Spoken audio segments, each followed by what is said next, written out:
Oh, hello everyone. Good evening. Welcome to number 10 of the CPAC Anti-Racism Seminar Series. My name is Andy Shi, and I'm the Executive Director of CPAC. I want to welcome you here. Today's webinar is being translated simultaneously into Chinese. If you want to hear the Chinese translation, there's an interpretation icon at the bottom of the screen on the right. You just click in there and click on the 可以点击进去选择 You can also click on mute original audio to be quiet silent. 各位大家好，欢迎来参加今天的应对种族歧视讲座的第10讲。我们这个讲座会以英文讲，有中文传译。如果你想听中文的话，请在屏幕下面右边的那个地球的符号那里叫 Interpretation 那里点击进去，然后点击里面的中文翻译频道，就可以听中文的翻译。在下面还有一个 Mute Original Audio 的，你可以再点击一下，这样可以静音，你就听得更清楚。好，our topic today is visible and invisible forms of racism. And our speaker is Ms. Teresa Wu Pao.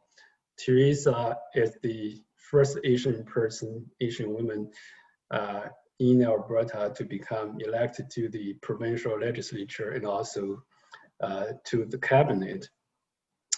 She has been a very active advocate for human rights, equity, diversity, and inclusion.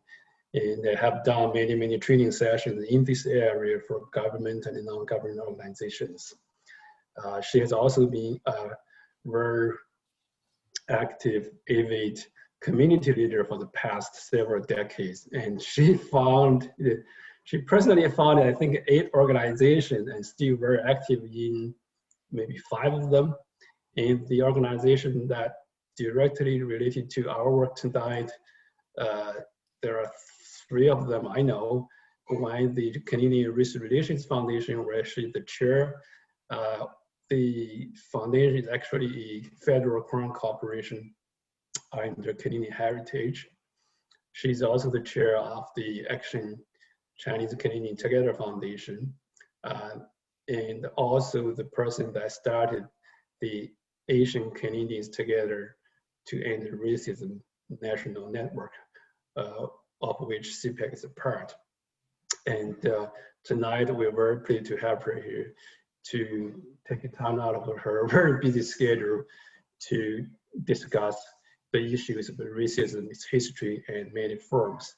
And I know this is something she cares a lot about and have done a lot of work in this area for the last few decades and continuing to push governments and organizations towards more equity, diversity, and inclusion. So without further ado, let me present to you Ms. Teresa Wu Pao.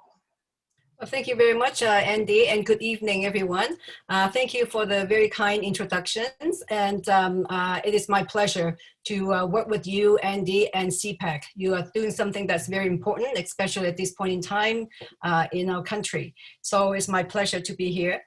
So I would start with the screen.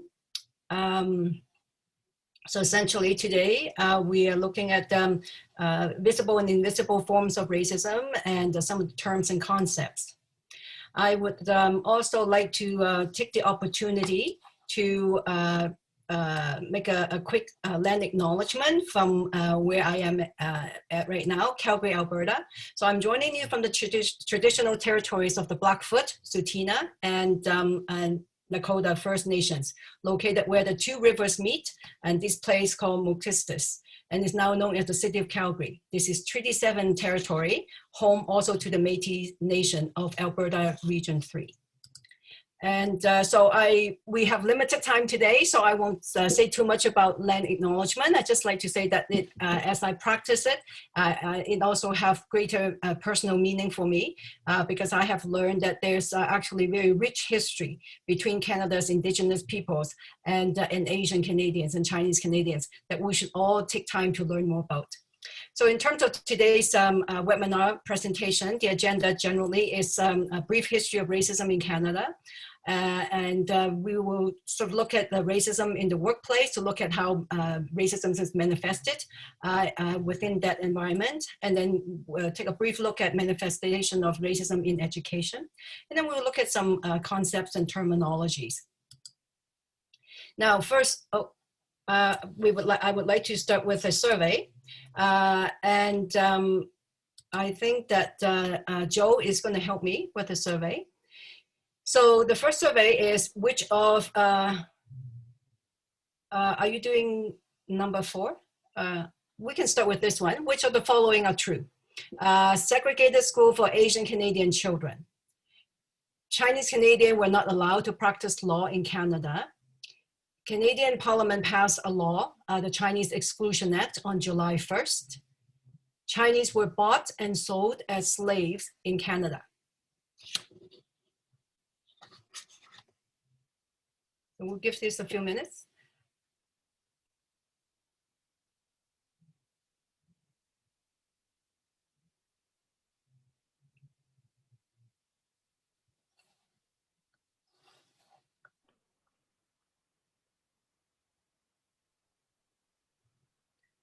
So Joe, are we doing another one now too?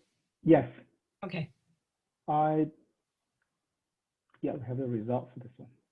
Okay. Look. Okay, so about 40% of you think that there has been segregated school for Asian Canadian children, and Chinese Canadian were not allowed to practice law. About 44% of you believe that that was the case. And then most of you are aware that we have a law called the Chinese Exclusion Act. And then about another 40% believe that we once had Chinese as slaves. And well, I'm going to tell you that all of you are right because they're all true. And we'll have a chance to touch on some of this as we move on with the presentation. So one more survey. Why might it be hard to talk about racism? Is it because it's kind of a new foreign concept and that you may not know too much about? Or is it because you don't feel that you can do very much about this? Maybe you're fearful to talk about it, or other reasons? Have you or your family experienced racism? Yes, no, maybe.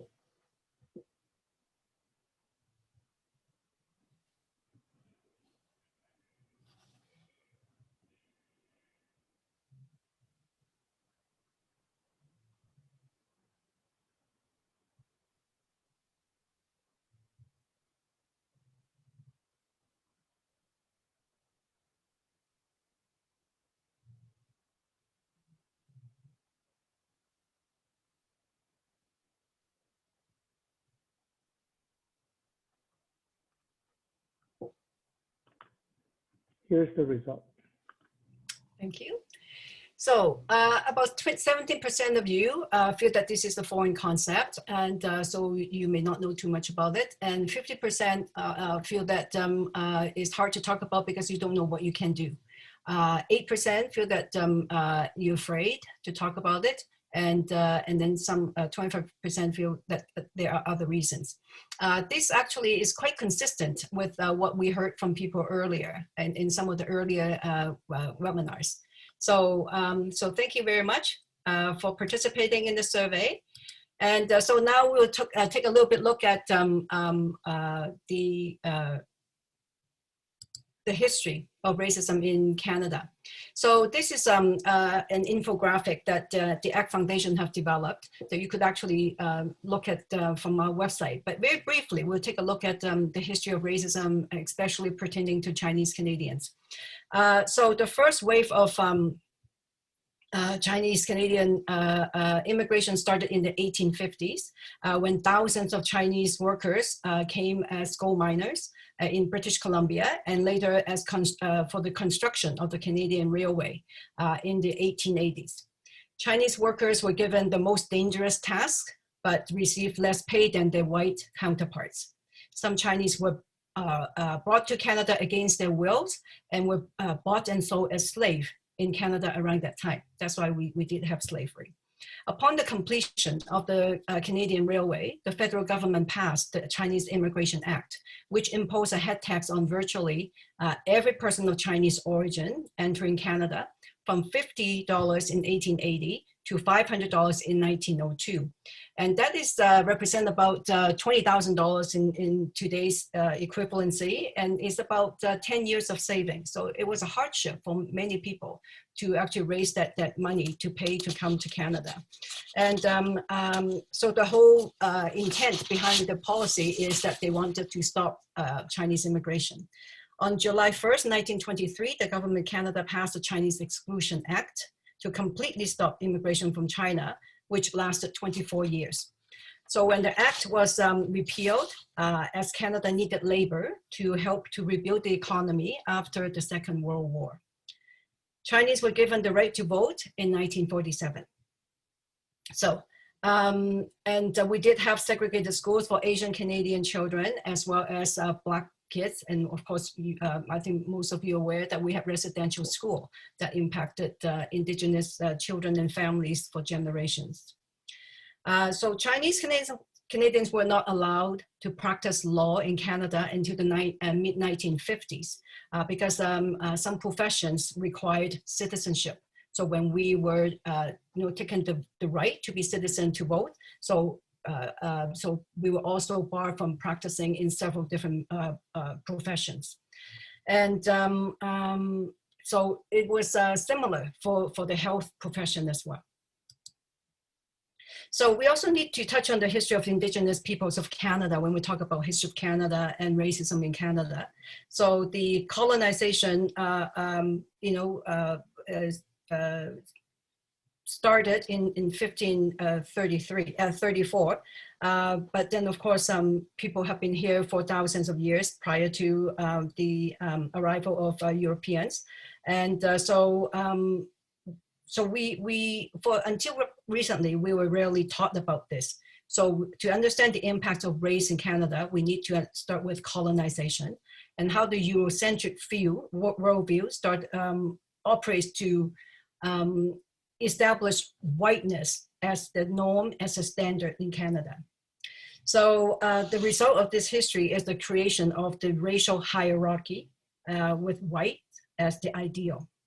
So we did have slavery in Canada from 1600s to early 1800s.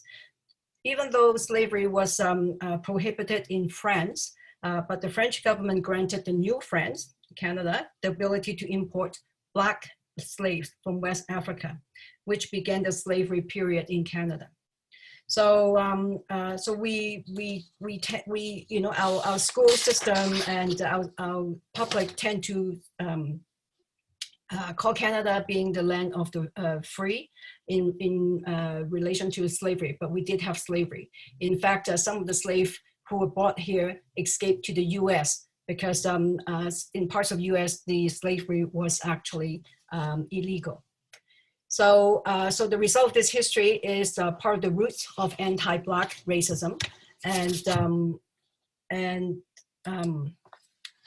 we must also recognize that Indigenous people were also enslaved. And then here I also have the continuous journey, which was a policy made to limit or stop immigration for people of South Asian, Indian background. And then also we had the Japanese internment in the 1940s during the Second World War. So even though we pride ourselves as Canadians as the first country in the world to declare officially a policy of multiculturalism, the ideal remains as work in progress. This policy was passed in 1988 in recognition of the changing demographics of Canada. So more people from Asia and Africa and the Middle East start to come. And and this policy calls for the importance of respecting differences and the need for institutional or systemic change to ensure equality, equity, and justice for all. Now, so even though we have evolved, with introduction of different public policies, the perception, the attitude towards Asian Canadians actually persisted over time. And so this is the early now let's look at this poster called the Yellow Peril. So the Yellow Peril essentially is recognizing that people of Asian descent as a threat to Western culture. And racial hierarchy have been maintained over time. And it is important that we understand this concept because it have sustained over time. And so if you look at here, Asians have been described and considered as dirty, disease-ridden, and in which justify some of the racist acts that happened in the past. In the 1907, there was riot across the country against Chinese and Japanese descent. But then if you look at what's happening today in 2020, we had vandalism of Asian Canadians' properties in places like Montreal. There was physical assault in the 1880s towards people of Asian descent, and then it's also happening in different parts of the country today. So I think it's important for us to recognize that some of the roots of the racism against people of Asian descent. So some people may say that some of these happened a long time ago, but we can see clearly that in 2003, people of Chinese descent were discriminated because of SARS, and also when different waves of educated Chinese immigrants start coming from Hong Kong, Taiwan, and then mainland China in the recent decades, the reactions and treatments were negative as well. The underlying message is pretty well the same as before, that you don't belong. Your big houses are not mentioned, but monster houses. They're too big, too flashy, not Canadian. So, and then of course, in 2020, this year, there was an Angus Reid poll, found 43% of the people surveyed reported having faced threats or intimidation due to the COVID-19 outbreak. And only 13% survey agreed that they were seen as Canadian all the time. So let's now look at how racism is manifested in different places in society. So let's look at workplaces. So, so how do we know when racism exists in the workplace? So when we see that immigrants and people of color have a higher unemployment rate, as well as they are in a situation where they feel underemployed, more so than other Canadians, and then fewer promotions, opportunities, and it is sometimes called the bamboo ceiling, as the glass ceiling as barriers for the advancement for women. And survey also informing us that people of color and immigrants have lower job satisfaction and employee loyalty. So these are due to hiring and human resource practices that are actually not promoting diversity, that's not recognizing differences. And so this also affect the productivity of our workplaces. And as entities like the Conference of Board of Canada have recognized that this kind of practices is a waste of human potential and talent in a country that needs people with different skill sets to help to build our economy.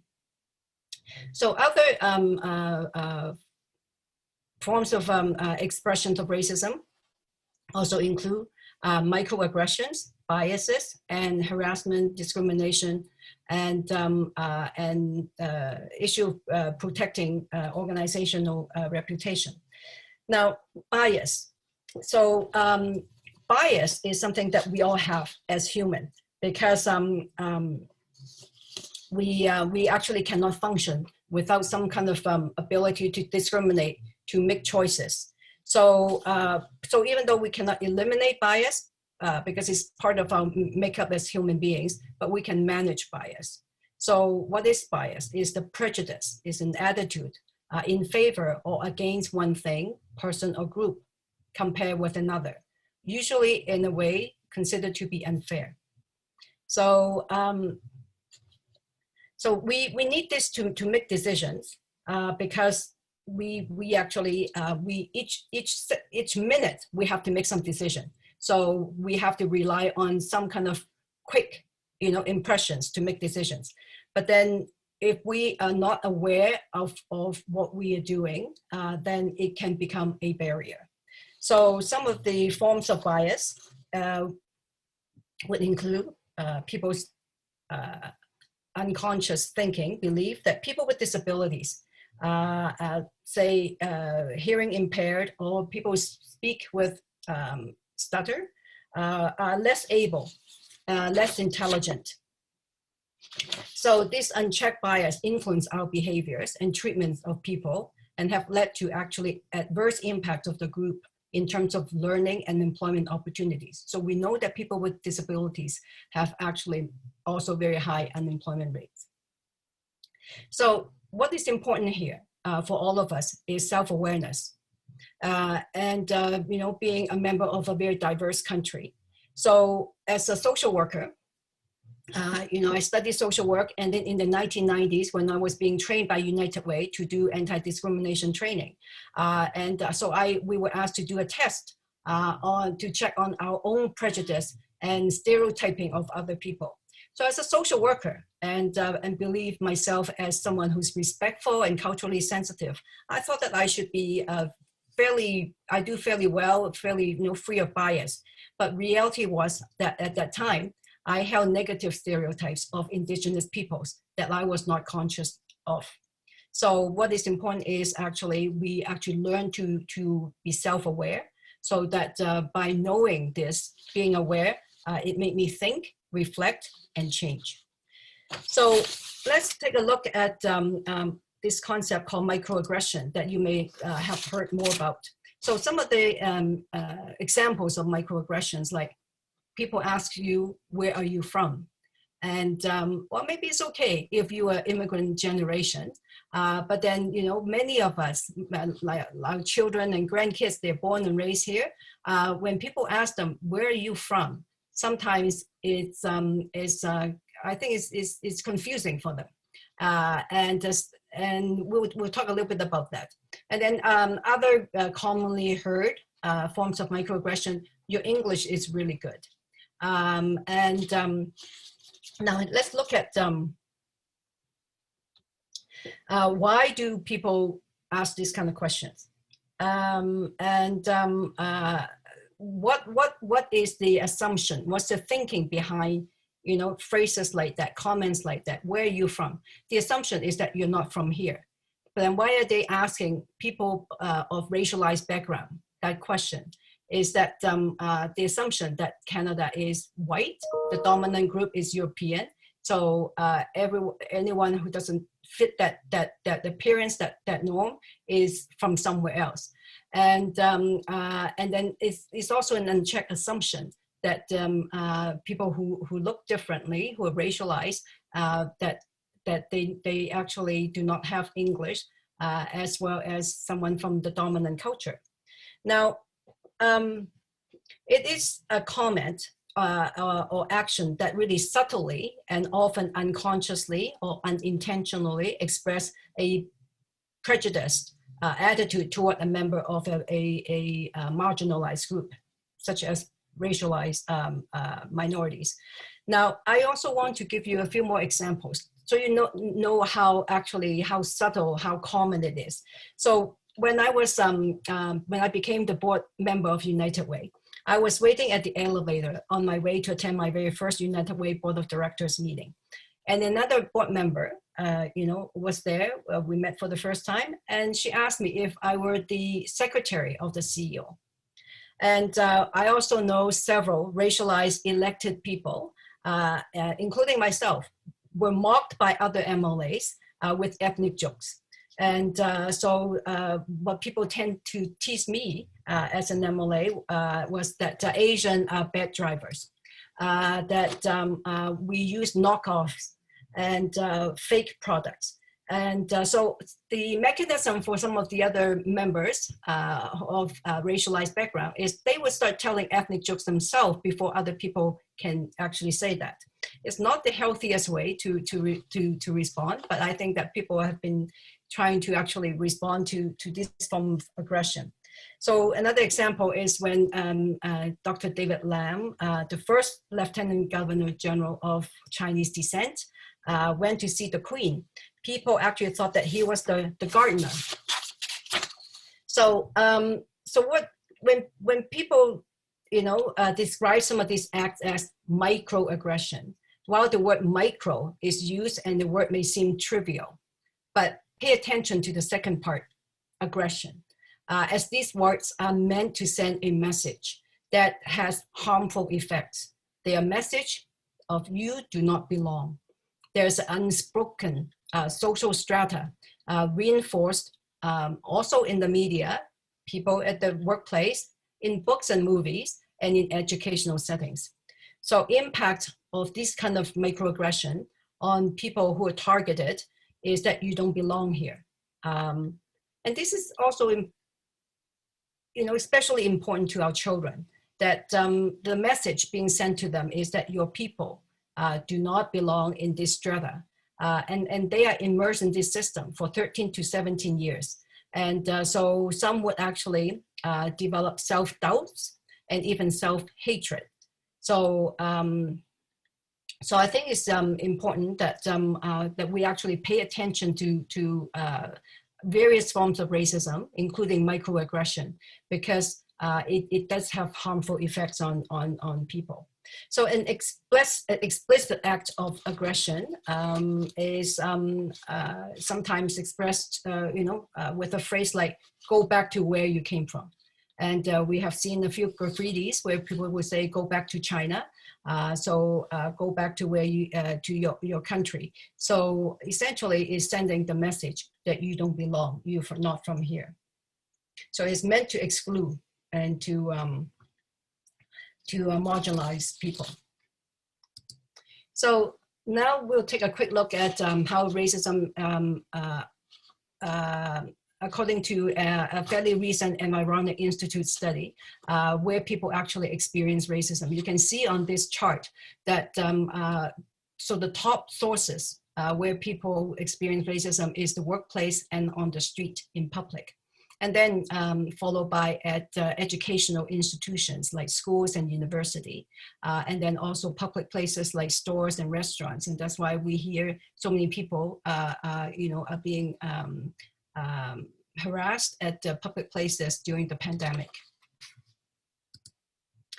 So, and other statistics that to substantiate that about racism in the workplace is racialized Canadians. We continue to make less than other Canadians of European background. So we make 0.81 cent for every dollar a white Canadian makes. And according to Statistic Canada there. And also Canada-born high school grads have a higher employment rate than immigrants with university degree. So, the immigrants with university degree have an employment rate of 11.9%, almost 12%, while for someone with a high school degree is 7%. So, next, we're going to use the education system environment to look at how racism is manifested there. So, so we know from many, many different kinds of studies and research that our education institutions currently is not reflective of the population they serve. That meaning, if, say the city of Toronto is over 50% of people of racialized background, then, some of that should be reflected from the governance level to executive level to management level to throughout the system. But we know it's currently not the case. So then we know that there are racial bias attitudes and practices of teachers and administrators. An example for you is, when my daughter, who was, top of the class during elementary school, and then she entered junior high, and so people don't know her background because her look is Chinese, and all of a sudden some of her grades dropped. And so when I attended the parent-teacher interview and start asking questions, and teacher know that she was, she's a very highly academic student, and then within a short period of time, her grades went back up. So we know that our curriculum currently does not reflect the diversity, whether it's diversity of our own country or the world, and in the curriculum, in what the children get to learn. So it's very Eurocentric. And racial harassment and racial incidents do happen, but it's seldomly reported and talked about. When I was the school board trustee, I learned that there were violations of human rights, but then the system actually covered it up. So we talked earlier on reputation. So people actually would cover things up, incidents up, so that we don't get to know the true nature of issues of racial discrimination in the workplace or in public institutions like at the education system. Streaming of minority students, meaning that people make assumption about who is academic in nature and who should be streamed to go to university, and who should be streamed to go to technical schools or vocational schools. So as a result, a lot of children of African background have been streamed to non-academic areas. So we know from learning from the residential school that we do have an assimilationist culture of the school. People are expected to conform to the norm, having white as the norm, and we don't always see evidence of celebration and recognition of diversity. I mentioned lack of representation. Look at who are the leaders in the school system. Who are the superintendents? Who are the chair of the school council who make decisions? Who are the principals that our children revered? So they don't necessarily reflect the diversity, the racial diversity of our country. So devaluing of the role and participation of parents and communities. In order for our diverse parents and community to participate, the school system have to actually make the environment welcoming to people of different background and people of different economic as well as racial background. We have underrepresentation, inadequately represented. So people of color are underrepresented in leadership roles, and then we have overrepresentation. So it could be seen at who are who are cleaning the schools in the evening, who are the children who are dropping out of school. So we have issues of inequality in our school system. So and then I also like to talk a little bit about the issue of treatment amongst peers, because we actually tend to think that these are not this is trivial and it doesn't happen very often. But one of the most common racial slur that we hear is against Canadian Chinese descent is chinky Chinaman, and I and people that I know have certainly been called that, and so even though the term emerged a long time ago, but where did these kids learn this from? Because kids use it in the playground, in the school system. So who use these words that they learn from? I want to give you an example. And in Alberta, we have a mountain in the beautiful Kananaskis area, towards Banff. And there's a mountain called the Howling Peak. But it was actually called the Chinaman's Peak up until the 1990s, before a second generation Chinese Canadian, a school teacher, petition to change the name. And during the hearing, people from the town near the mountain, actually, near the peak, defended the original name. And they actually wanted to keep the derogatory name, being not sensitive to the negative impact to the disadvantaged group. So people actually can pick this up from names of places, from movies, from books, and from really their family. So, so by the time children enter school at the age of 5, they have already been exposed to racially constructed images of social relations. So they learn this from the media, from movies, and from films, books, even toys sometimes. So it is important that our education system teach the full history of Canada. We learn the real history of Canada. Our children and all children should learn the participation and contributions of racialized Canadians, because that is the truth. That is the real history. And that would give our children, our communities, a greater sense of belonging. So in the Angus Reid survey that was conducted in June this year, a substantial number of people actually, if you look at the agree to strongly agree, almost 50% actually expressed concern about the kids being bullied when they return to school.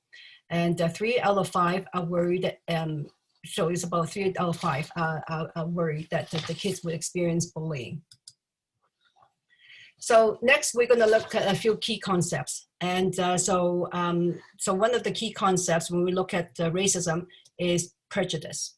So what does prejudice mean? It means essentially prejudging, prejudge. So it is an idea, a belief, an attitude about individuals and groups that may and may not be based on reason or reality. So some example. Asians have substandard food safety measures. Asian children are less expressive and communicative. So these are, they're not based on scientific, necessarily, well-studied sources, but then these are some of the beliefs and attitudes people have, an idea people have. And I'd like to actually maybe give an additional example about prejudice. That in so many different cultures, dark is not good. Black is less desirable. So it means, secretive, it is not the preferred factor. So, also amongst even Asians, the desire to be light-skinned lead to the purchase of bleaching products. So this is also reinforced in the media, in entertainment, and even in places like our poetries. So Black and dark-skinned people are being seen as less than and treated as less valued. Another example is people with limited English or speak with an accent is actually treated as less than, sometimes seen as less knowledgeable. And but instead of recognizing that these people could be an asset to an organization or group because they are bilingual or trilingual. And so we talk about the importance of being a global citizen, but the underlying belief still is English is superior. So the last example is homosexuality is an illness, is a sickness, and it's not acceptable, it's not desirable. So it's an attitude people have. And and then also that, and some would actually apply to the whole group of people and say they all lead promiscuous lives, and they all have AIDS, therefore to be avoided and shunned. So it is so, and people use that to justify not to hire them and not to give them housing opportunities, and that becomes discrimination. So, so another key concept is the concept of stereotyping. So it is the overgeneralization of a group of people. And so we start to apply an attitude and a belief on a group of people. So apply the same characteristics to all members of that group. So an example is all Chinese people are good in math. Chinese are bad drivers. Chinese are not suited for management. So so it's clearly an overgeneralization and a false generalization of a race, a group of people. Now, there's a stereotype on Asian Canadians that is important for us to become aware of, and that is the stereotype of the perpetual foreigners. And so naturalized people who become Canadian citizens and even native-born citizens are perceived as foreign because they belong to a minority group. So it is a form of othering, that you are not one of us, you are the other. And so an example, a recent example of this is the treatment of Dr. Theresa Tam, that when she became, under the spotlight, and her citizenship, her loyalty to Canada, her Canadianness was being questioned. And so it traces back to this notion that, people who are not of European background are foreigners. And so you may have heard the accusation of Chinese espionage. And so what we need to know is what the media doesn't cover is when people talk about that without applying the sensitivity to the impact of Canadians of Chinese descent. People need to know that it actually impacts Canadian-born engineers and scientists, and in a very negative way. Their professional advancement is negatively impacted. Sometimes their physical freedom in the office is actually impacted. So these are things that we need to become more cognizant about. So another stereotype that is very common is the stereotype of model minorities. It is a racial generalization that all Asian Americans and Asian Canadians are actually doing even better than the dominant group. So this is actually used to actually discount the existence of discrimination. And also this concept, this stereotype emerged around 1968. And at that time, it also served to create divisions amongst racialized groups. So we have to be very careful. We have to be very cognizant about the context when some of these stereotypes came about. And also whether this stereotype apply to everybody. Are all Chinese people good in math? And we all know that not all Chinese people are bad drivers. And so do all Chinese or Asian Canadians want to go to university? Maybe some of them want to be artists. They want to be different things. But then the notion of model minority is actually boxing us in. And and some of the examples of this is universities are overrepresented by Chinese and Asian Canadians. They are taking over other people's opportunities. As was featured in the documentary called Campus Takeaway in 1980. And then again, a few years ago, two Asian made the cover of one of a very prominent magazine in Canada. So, and then it leads to this notion that Asian, Chinese Canadians don't experience racism, which is false, because we all know that we are excluded from leadership roles in practically all of the sectors, whether it's public service or private entities, in educational settings, or in media, or in entertainment. So it's a false flatter. So it's called a model minority, but it's not necessarily a positive thing for everybody. And the reality is there's great differences within the Chinese Asian Canadian communities that is being ignored, that's not recognized.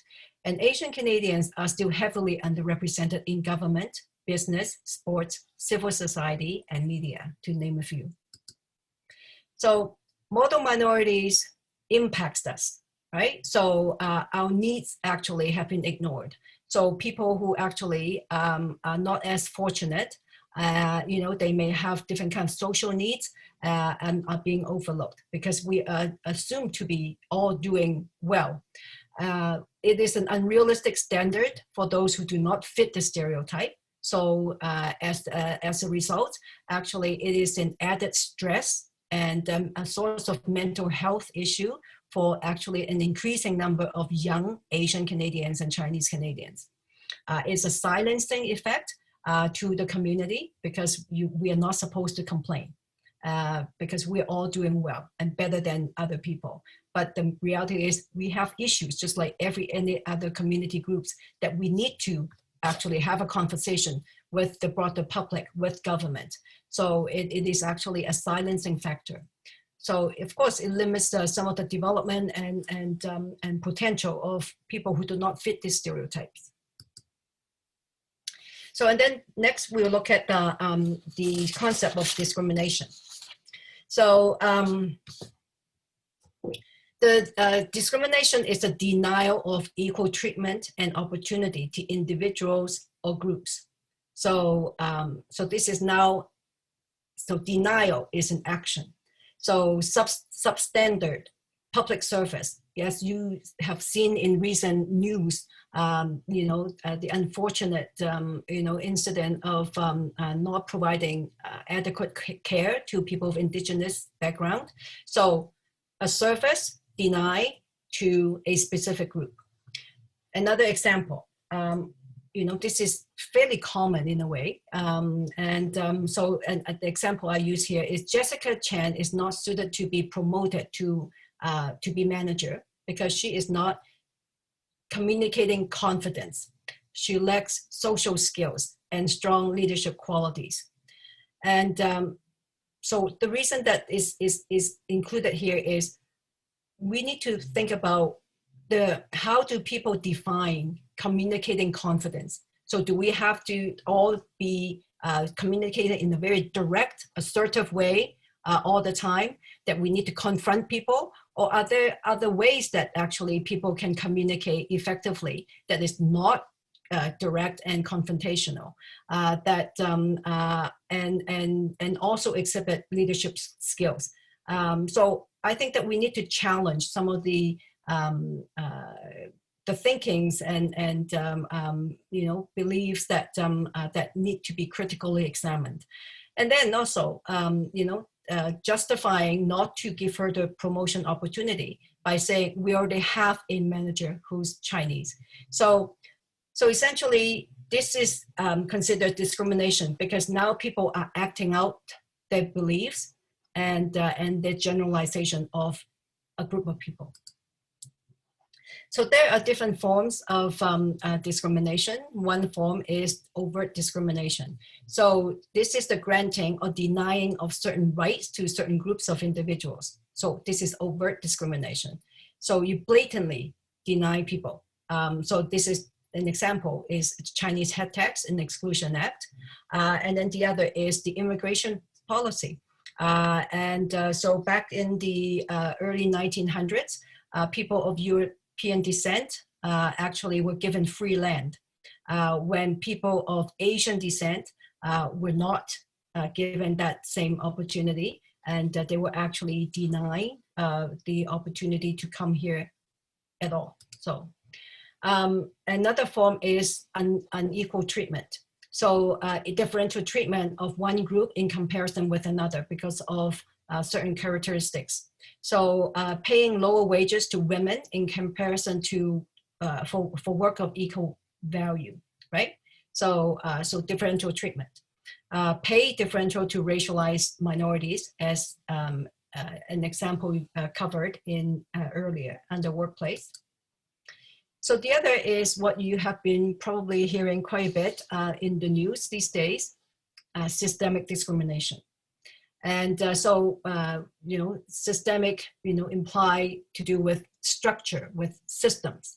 So here is what is happening in these structures, in these systems, are the policies and practices, procedures, you know, ways people do things that in established institutions that actually result in exclusion or promotion of designated groups. So by these same kind of policies and practices, who get hired, who's excluded, who is promoted. So an example of this would be, up until about maybe 20, 30 years ago or so, the police hiring, the height standard for police, people who want to become police, effectively excluded 95% of the women. And so because it was not actually carefully examined the impact of such a policy on different groups of people. And so for a long time, they could not actually address the issue of gender opportunity in policing. An example would also be persistent underrepresentation of racialized Canadians, including Chinese Canadians, in decision-making tables. So, I was involved in developing a leadership training program for Chinese Canadians the last 2 years. My team actually studied all the people who have been appointed to 1,000 public boards and agencies and commissions. And so we look up every single Chinese name, and you essentially don't see a Chinese name for every 25 to 30 organizations, whether it's in Ontario or British Columbia or Alberta or in the federal government. And the other example is, the June Angus Reid Institute survey found that 64% of Chinese Canadians reported feeling coverage from North American news outlets had led to negative views of people of Chinese ethnicity in Canada. So it is a kind of practice, intentionally or unintentionally, that negatively impacting a group of people. So that is what constitutes systemic discrimination. And also, this is a very simple formula. Remember, systemic discrimination is defined by impact, not intent. So it is not about whether you intended the discrimination with your action, but if a whole group of people over time disproportionately negatively impacted, then it's systemic discrimination. And we can see from the numbers that racialized Canadians, women, people of Indigenous background, people with disabilities have been systemically marginalized. So prejudice is a set of beliefs, attitude, and when you generalize those beliefs to a whole group of people, it's stereotyping.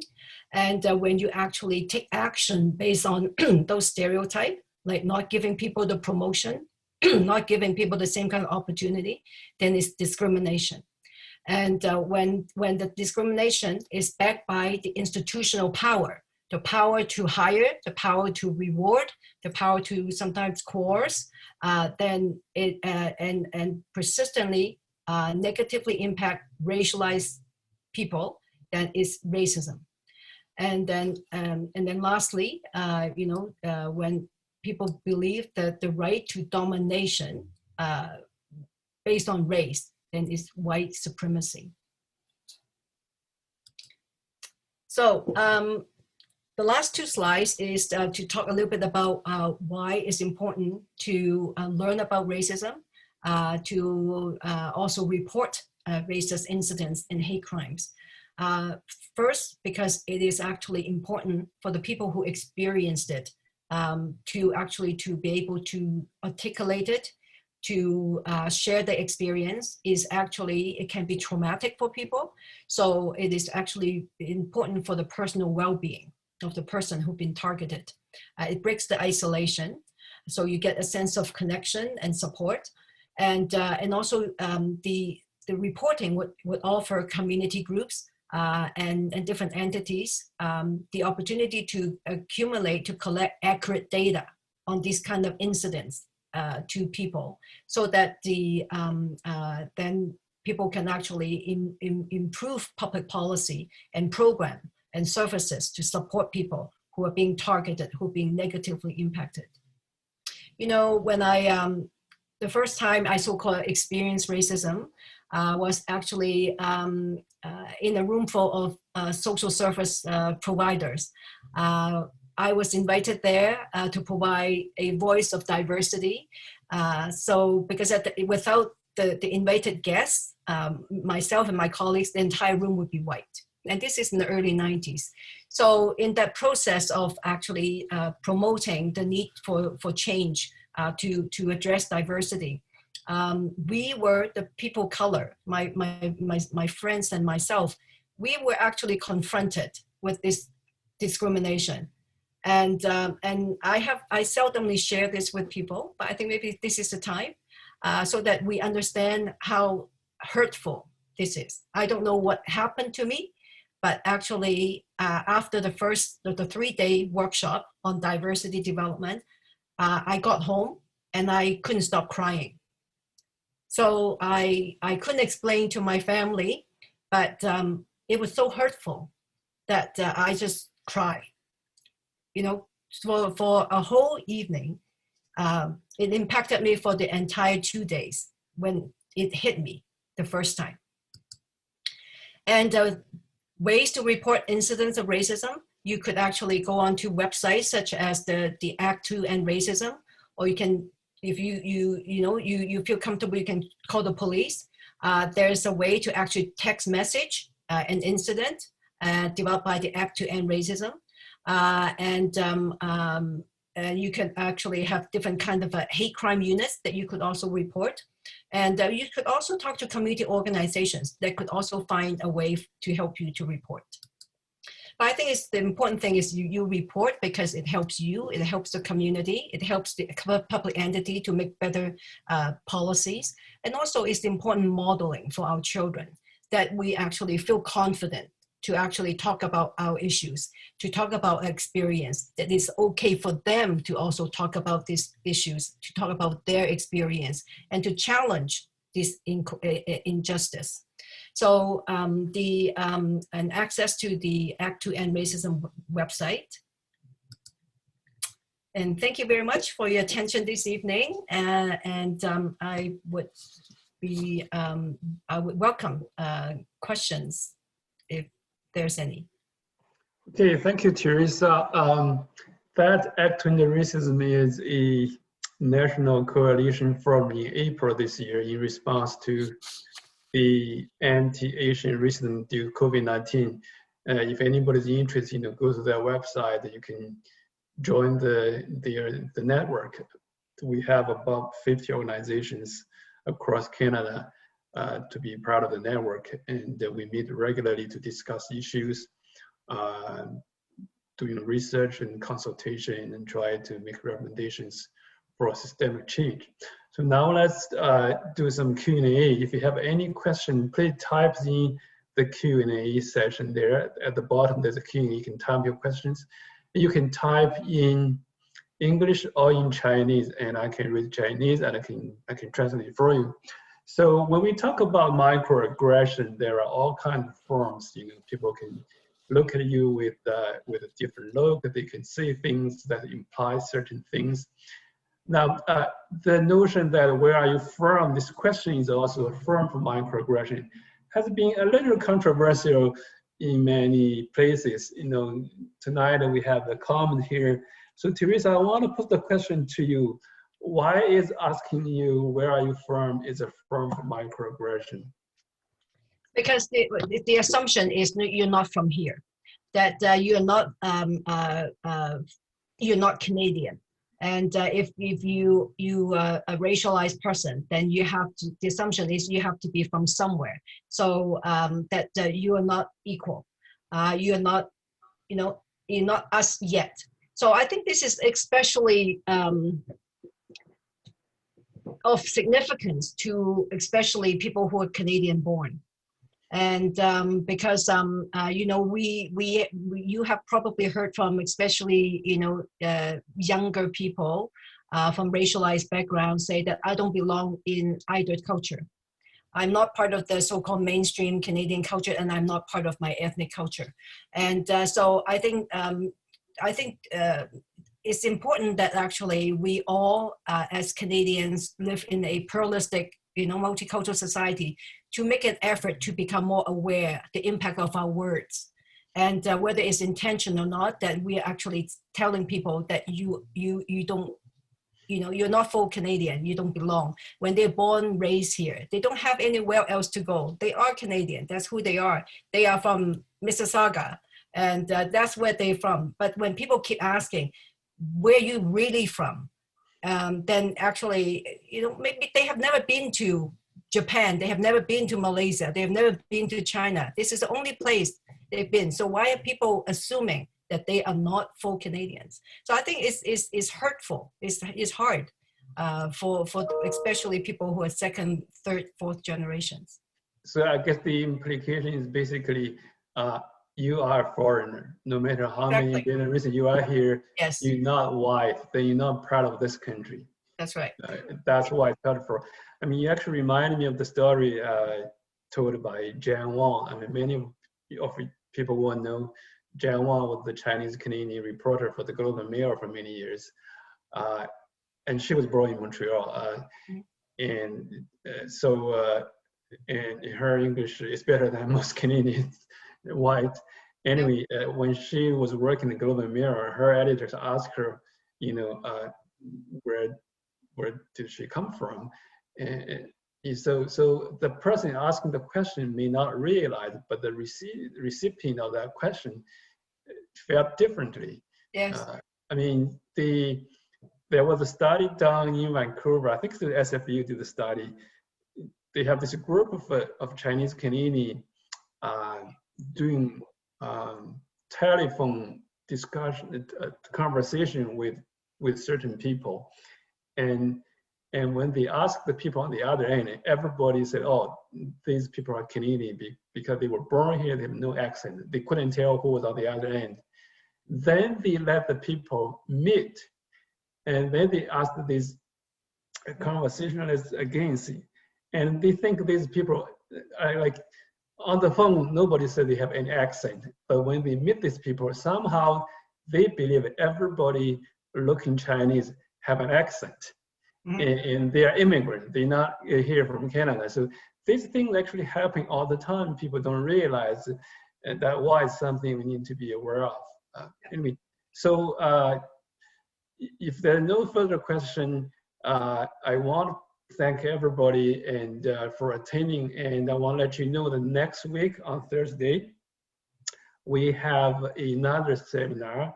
Today we talk about theory and concepts, and next week is all about practical tips and what you can do to respond to racism. So next week's speaker will be from San Francisco, Courtney Magus, somebody we invited to speak a few weeks ago, and she is very experienced in dealing with the racist attacks and harassment, and she will be talking about if you see something happening, either you are the target of a racist attack or harassment, or you are witnessing something, how can you intervene? How can you deal with that? She has a lot of very practical tips about how you do what you say, and I welcome anybody to come back next week. It's also on Thursday night. And let me see, I have another question coming in. So when I have tried to address racism in the workplace, the rebuttal is the Chinese people need to learn about being Canadian first. How do you respond to that? So, I mean, recently, okay, you just have to learn to be being Canadian. Well, I think that first is I think we should remind people Chinese Canadians is a very diverse, complex group of people.